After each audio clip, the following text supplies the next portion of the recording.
Yo, Tripolar Bear. Let's talk about build updates, what I'm doing with the build, and how I'm tackling the new Delirium with the super juiced 100% rewards filling faster sextants, right? We're doing triple beyond on the map, beyond on the map device, beyond on sextant. It's incredibly juicy, but it's also incredibly rippy. So I'm going to give you some tips of things that I've done to vastly improve my survivability and some things to avoid on the map mods that I've learned very much the hard way. So let's start with map mods first. Obviously, minus max combined with a lot of other things, or even on its own, is going to be extremely rippy in this content. Just having minus max is going to open you up to so much more elemental damage, especially with minus max going up to like 12, right? Like you're just shredding away all of your resistances. And anytime you get hit by like a volatile dead on accident, anytime you get hit by like any, move from a beyond guy, that does elemental or whatever, right? You're getting bigger ignites on you, getting bigger shocks and whatnot, right? Avoid minus max. Avoid consecrated ground when you're doing the 80% delirium or the delirium mirror. It just makes it annoying having bosses regen. It just feels like you do less damage. Avoid vulnerability unless you get a watcher eye that makes you unaffected by vulnerability while affected by determination. This is actually really nice. Even if you don't have vulnerability on your map device, I've actually just kept this here while doing this because I'd like to level up my character and I'd like to not die. And physical damage is going to be one of the strongest, hardest hitting things that while we do mitigate it, having vuln on you is just insane, right? We have way overcapped elemental resistances, so Ellie weakness doesn't really do anything, but we don't like have really overcapped physical damage reduction, right? So if we get vulnerability, even with a reduced effect of curses on us, we're still taking like 20% increased physical damage or whatever it is, right? And that really sucks, right? That's really, really bad. So just having this here is sick, right? It's really, really good. And random monsters will just curse you with vuln, even if it's not on the map. So I highly recommend that. Obviously, avoid things that are like double fizz's extra elemental damage. There's going to be a lot of physical damage dealing things, and now you're just like boosting the heck out of them, right? But if you add multiple of those mods, generally like the maps should be like, pretty decent, right? Critical strike chance and all that doesn't matter. Endurance charge doesn't matter. Ellie weakness doesn't matter. Avoid poison, impale, and bleeding. This is one of the maps I have to reroll, right? Avoiding poison is pretty much I just don't apply poison half the time. But against crits, you just take this mastery here. Enemies poisoned by you cannot deal critical strikes. So that's about how we tackle all of those kind of annoying map mods. There are more like reduced effective auras, this and that. If you find they're too imbalanced against you, you can re-roll over them, although I have not found that out myself. So let's go over some of the other changes that I've made. One of them that I think is actually pretty nice, and someone had pointed it out, is going to be the unspeakable gifts on a large cluster. This is pretty expensive. I would not buy this right away, as these are very pricey to get 3 decent mods on a cluster and unspeakable gifts, as this has very low weighting because it's a free explosion, right? We have a 10% explosion for 25% of their max life as chaos. Now you might ask, can I use Asenath? Can I use some other explosion? The answer to that is no, because we're not scaling physical damage. But with this, we are scaling chaos damage, right? My eyelight ring has chaos damage on it. This is giving me 30% increased chaos damage. We might have some other very small amount on the tree. I doubt it. A lot of it's just like poison damage over time. There's like a little chaos damage here, right? And I have a little on my belt, for example, right? But we do have a little bit of chaos damage scaling. And on a 25%, right, of the monster's life, that's pretty good. And this helps clear out delirium. Now, I would not recommend this if you're just doing normal mapping. I'd only recommend this when you're doing 80% or delirium mirror farming. That's really when you want to have that extra explosion, as it'll help clear those packs out a lot faster. Now, if you have the increased duration focus mod and you're doing this delirium content as well, I recommend swapping from poison duration over to poisons inflict damage faster. Now, technically, it's a DPS loss because your poisons aren't lasting as long when we go from duration to faster, right? We're losing 20 poison duration by choosing another mastery. But this makes our poisons have a less ramp time until we have full damage, right? It makes them ramp faster, And that's really nice. It feels really good. So technically your total damage that you could at the top end deal is lower, but it just makes it feel a lot smoother, especially when we have this duration of ailments craft on our helmets and unbound ailments. We might as well get a little bit of poisons, deal damage faster. So I think that one is like really, really, really nice. Another thing that I've upgraded is if you can. Now this is not going to be something everybody can do, so good luck if you're one of the first ones who can do it. But when you're doing this content, you get shocked sometimes. And the Pantheon gives 60% reduced shock effect, which is really good, right? 60% reduced shock effect. The thing is, though, since we're Trade League, you can just buy a pair of gloves that have been unveiled for the focused attack speed craft, which is crazy because this goes all the way up to 50. So we're getting 50 attack speed, which is just bonkers on our Poison Claw build, right? That is one of the highest scaling stats that we can get, is going to be increased chaos damage and attack speed. All right, that is crazy. So not only are you getting more attack speed than you would otherwise be able to on just crafting it, but now we're leaving our glove slot open if you have an open suffix, that is, right? If you have an open suffix, you can get 40% reduced effect of chill and shock. So now we're shock immune, right? We have 100% reduced effect of shock, unless there's something that can increase effect of shock. I don't know. There might be some weird math thing. All right. But 100% reduced effect of shock, most of the time, shock doesn't allow us to take increased damage. And now, if you upgrade your Pantheon, you have 90% reduced effect of chill on you. And so now we're almost not even getting slowed, right? We'll have like 3-4% chills on us, something like that from what I've seen. But we're not getting shocked either. So now we're mitigating shock completely. We're mitigating crits completely. We're mitigating vulnerability, which is a huge weakness of the build. And it's just nice. It makes the build so much more comfortable. There are a few other things that I've upgraded here. You'll see I have a big astral plate. A lot of you might wonder how I've off-colored an astral plate. What you do is you go to the bench and you pay 120 chromes to guarantee 3 green. If you have a lot of chromes, if you want, you can do that, until you hit 4. I don't think it's worth it in the end. I think you're much better off, and I think I looked at this in Verici Calculator.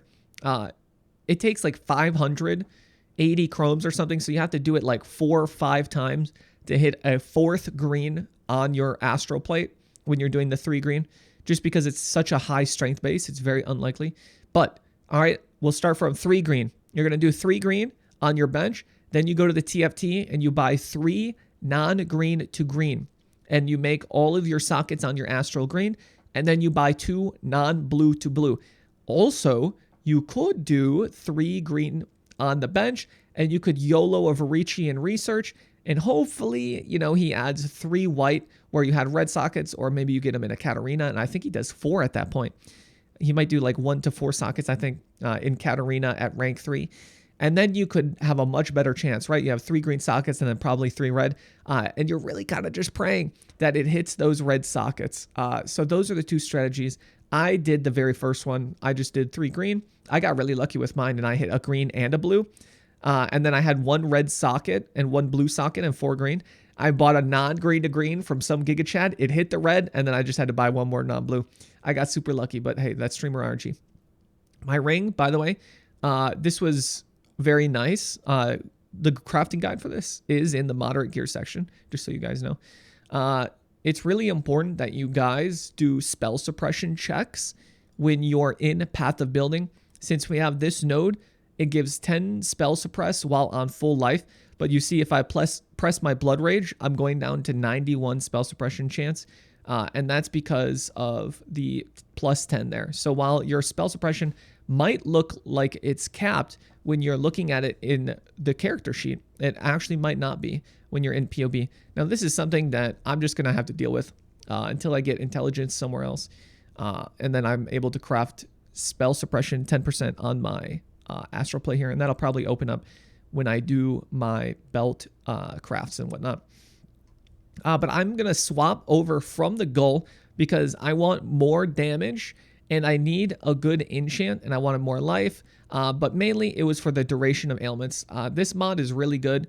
It's just way too good. When you're doing like some very early delirium stuff, I think the Gull is really fun. But I just want to have nice, consistent damage all the time instead of sometimes I get acceleration, sometimes I get brutal shrine, you know, sometimes I get this. I just wanted huge duration of ailments, as that is such a crazy mod to have for big damage. And then I get a little bit more life and a little int. It opens up some things with a little bit more stats and whatnot on there. This helmet's obviously not done, especially compared to other pieces, but it's pretty good. My ring is just chaos damage, right? I just did a chaos NV on there. And then my belt, I have a hunter influence, right? The only thing hunter influence is a little chaos damage. Eventually, I'm going to re-roll this for T1% life, T1 flat life. But that's about it right there for the character. I have changed the tree up just a little bit. Really, I'm just grabbing like more life. And then a big one is inertia here. Inertia transforms dex to strength. I lose some accuracy. I'm willing to give that up so that I don't have to get strength on anywhere on my character. The only stat I need to get on my character now is going to be intelligence. And you'll see I have that crafted here and here. Another big upgrade that you guys can do is going to be getting quality on your Uncle's Harmony. Now, I would buy like a 345 to 350 because the quality catalysts are like something stupid like 3-4 chaos each. So it's going to cost like 60, 80, or 100 chaos to get this.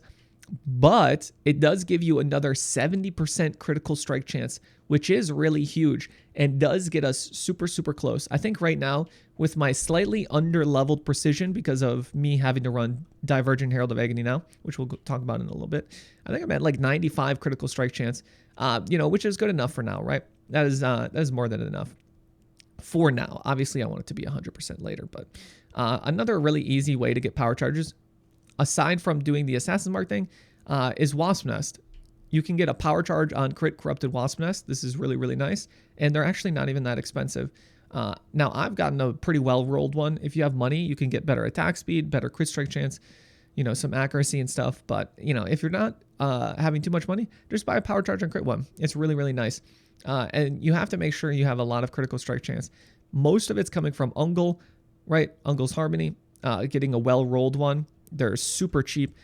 You can get like 345% critical strike chance on your Uncles for like absolutely nothing.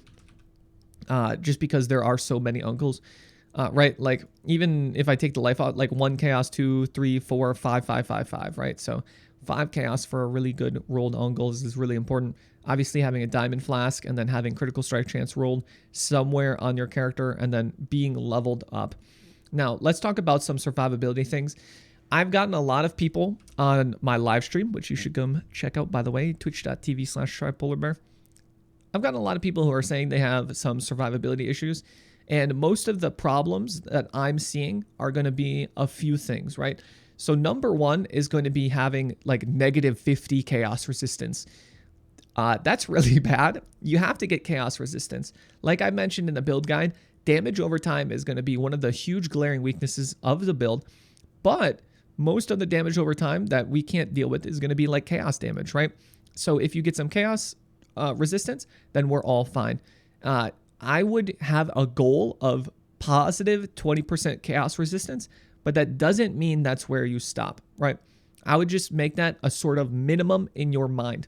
Also, your minimum life that you should be shooting for should be 4.5k life. That should be the minimum. When you're below that, you should feel a great push to get more life, right? You should have a huge desire to be speccing into more life through levels and getting more life on your gear. A lot of people are also being really underleveled, right? I've reviewed some people who are like level 80 or something, like even like high 70s and stuff like that. You got to level up, right? Levels are so important in this game, which is why I'm focused on survivability on this build and recovery and whatnot, so that you can level up and unlock so much more power out of your character. You get accuracy for leveling up, you get stats for leveling up, you get flat life for leveling up, on top of all the passive points that you get for leveling up as well, which is so important, right? I took some guy's profile, he was like level 80, he had 3.8k life. Literally just getting to level 90 brought him up to 4.8, right? So he's already almost at 5k life, just from getting level 90, right? He just levels up and he does some maps and boom, there you go. You get like 1,000 life by being able to choose more life on the tree and getting that really important flat life from leveling up. Do not underestimate leveling up. It's a huge, huge point of this build to get more levels, and it should be of every build, right? Every build should have lots of levels because you get so much power from levels, right? Obviously so. Let's see what else. For survivability, make sure you're having a granite with armor on a flask, right? You don't have to have a granite with armor on it, but you need a granite flask, and then you need armor percent during flask effect on any other flask. That's really important with Taste of Hate and whatnot. Obviously, having the flask tech online is going to be really important as well. When you're looking for upgrades, try to get armor, right? You'll see I did a huge amount of upgrades this morning because I've, made a lot of money the other day farming all those skittering delirium orbs, which is pretty fun, right? We made a lot of money. I figured I'd make some upgrades, just a few of them, huh? And one of those is being able to put on better armor bases. And so now instead of having like kind of crappy armor, I'm hitting like 20k armor now, which is pretty good. There's a few more things I can do for better armor, but we'll talk about that, later on down the road. Most of them is just going to be getting armor pieces, right? An astral here, armor evasion here. This could have been pure armor, but I wanted to give myself a chance to hit spell suppression in the suffix, which is why I tend to have armor evasion pieces when I need them. Getting a good shield, right? This is where I got a lot of spell suppression, is really good as well. You'll see the important mods here are going to be spell suppression, max life, and block, because the whole point of the build is that we want to get hit, but also sometimes we can still get hit but mitigate the damage, and that's through avoidance and block. And so getting the 13% block on the shield is actually incredibly important, because now I'm at 42 block chance. With my old chest, I had 8 block chance with a unique nearby as an influence mod. But the thing is, I bought an astral plate because I wanted the resistance. And I always forget, I might have been able to just buy another chest piece and not an astral, like a sun plate or something. But whatever. All right. It has the resistance. I should be fine. And maybe I will be, as those influence mods are actually incredible. I'll probably mess around and add some on there, as I really like them. Speaking of influence mods, I know this is rambly, but I'm just getting a lot of information out. Rage on hit with attacks is incredibly important on gloves. Everybody here should be using all of their influence currency, Searing Arc that is, Searing Arc, the red one, to try and get Rage on hit. Rage is an incredible mechanic as it gives you so much damage and so much move speed. It also gives attack damage, but aside from that, right, like you with having 50 Rage on default, you get 25 attack speed, which is nuts. You get 10 move speed, and you would get 50 attack damage if we cared about attack damage, which we don't because we're a poison build, right? But getting free Rage is insane, right? This mod is giving me 10 move speed and 25 attack speed. The other influence mods for attack speed, it gives you like 8, right? It gives you 8 attack speed. So this is like 4 times better than whatever the other one is. It just takes some time, which is plenty, which we have plenty of doing delirium maps. Is there any other cool ones? There's a few cool other influence mods. I like the physical damage taken recouped his life, the damage taken recouped his life, duration of ailments, right? Any of the chaos damage over time, chaos damage, like I have accuracy per frenzy charge here. I have like dropping sapped ground, but the dropping sapped ground is like, it drops like a circle this big, right? And so you have to like stand right on top of the monster, and then they deal 6% less damage, which is cool. But it is what it is. The big swap that I did this morning that you need to be careful when you're doing is going to be the swap for, let me find it. It's going to be the Divergent Herald of Agony. Now, we do this so that we can drop Chance to Poison in our 6 link, right? Chance to Poison gives us lots of poison chance, right? And then flat chaos damage, but there are better links. We just need to get our poison chance somewhere else, and that's going to be from Divergent Herald of Agony here, which gives us 40% chance to poison on hit. To do that, you have to give up your helmet enchant for mana reservation efficiency and some levels on precision. Also, I got 2% reservation efficiency on inertia. These are pretty cheap, so get them while you can. I upgraded a lot of gems. Nightblade level 21 is more damage for me right now, getting that extra 0.1 base crit. And a little bit more elusive effect and whatnot is better than the Divergent Nightblade. I do lose a little avoidance and whatnot, but it is pretty nice. Helps me cap crit. 21 Helix, obviously, and then all Awakened gems, right? Unbound Ailments, Added Chaos, Void Manipulation. And what we swapped in for Chance to Poison is going to be Vicious Projectiles. And this is just a better support. Plus, we're going to be leveling them up. Another thing, and one last thing here, is what I'm doing in my offhands. I bought synthesized implicits for quality of supported gems, and then I crafted with a Haku mod. I only paid the 8 GCP one. I did not do the 1 Exalt one. But I crafted another 7 quality of socketed gems so that my empowers get an extra 13% quality, giving them 65% increased experience, so I can just pump out a bunch of level 3 empowers. Now, I corrupted... On stream, I corrupted like 15 of my gems. Literally, none of them gained quality or levels. I lost quality on so many that I had to rebuy this morning. So I will not be corrupting these Empower 3s. But actually, maybe I should, right? Because that's how luck works, right? Guys, definitely. Surely, when you have a bunch of bad luck, then you're going to get a bunch of good luck, right? Surely. You know, maybe I'll farm a GFL clip or something. We'll see. Anyways, that's about all I have for the build guide. I know it's a little rambly. It's just a build update. I just had to throw a bunch of stuff at the wall. Everything I'm doing, all the progress that I've made with the build, and all the little tips and tricks, especially stuff like what to buy anomalous gems right at the end. There's a few more anomalous gems that I bought and whatever, right? We'll just go through them quick. All right, one last thing. Get quality on your flame dash. Keep it at level 1. Divergent Ancestral Protector gives you lots of extra activation range.